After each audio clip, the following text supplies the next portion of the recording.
Alright, hello there people of YouTube, this is my Kawasaki ER-6N, and here's 10 things that I really like about this bike. First thing that's ideal for around town is that it's a relatively narrow and small bike, so perfect for filtering and manoeuvring, and the seat's kind of low enough that I can get both feet flat on the floor, and I'm not the tallest, so this is absolutely ideal for me around and about London. Second thing is that at the same time, this is my first bike and it's still powerful enough to be decent amount of fun. So it's got 70 horsepower,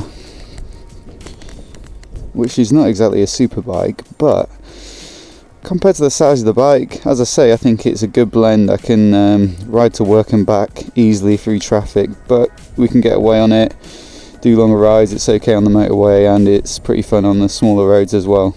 The third thing that I like about this bike as well is that it's got really decent brakes. Back brake works fine, and then up front you've got 2 discs. I mean, ER stands for essential riding, so it's meant to be a basic bike, and some of the bikes in this price range and engine size you might see with a single disc up front, but as far as I'm concerned this stops pretty nicely. The fourth thing I thought I'd pick out is the seat. So it's quite an old model now, 2006, and I tend to find that a lot of newer bikes go for a bit more of a sporty look with a smaller seat. So this is quite narrow at the front, you can move around a bit, but if you want to get a bit comfy and sit back, it widens out and there's plenty of cushion in there as well. So all around it's pretty good, and also mainly for the pillion. A lot of pillion seats now are tiny, and we ride pretty much most of the time, whether it's commuting or day tripping or short sort of touring weekend breaks, there'll be 2 of us, so that's a bit of an essential. And that moves me on to the fifth thing, which is pillion rails like this. I mean, these are really good pillion handles. Far better than having a little one behind you where your arms get wrenched out of your sockets when the bike's braking, and then the little leather straps on the front are fairly useless as well. So I think they make it feel way more steady and secure for a pillion, so definitely a good thing to look out for. The sixth thing that I really like about it as well is the styling, from some angles anyway. I mean, I like the way the tank angles down and everything sort of angles down toward the front.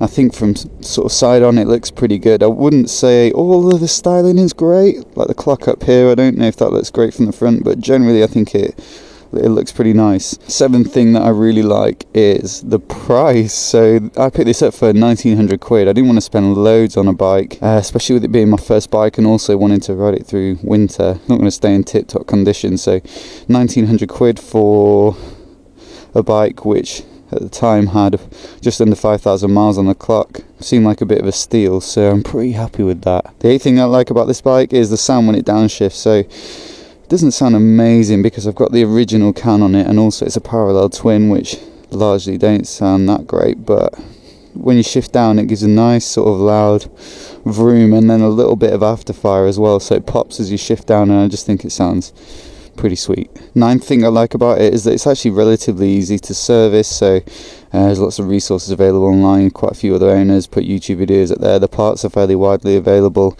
and also it's unfaired, so there's not too much messing around to get at stuff. Just take the belly pan off, for example, if you want to change the oil, but generally it seems fairly easy to work on. And last but not least, the 10th thing that I like about this bike is just that it's generally pretty practical. So there's a bit of space under the saddle, it's a nice upright riding position. I've managed to get a givey rack on there so I can get saddlebags on and stuff. It's a bit of an all-round bike for me, so commuting or touring, or you can take all that stuff off and still have a bit of fun on it. So there's a few things that I like about it. If you've got any questions about the ER-6N, leave them in the comments below and subscribe for more videos like this.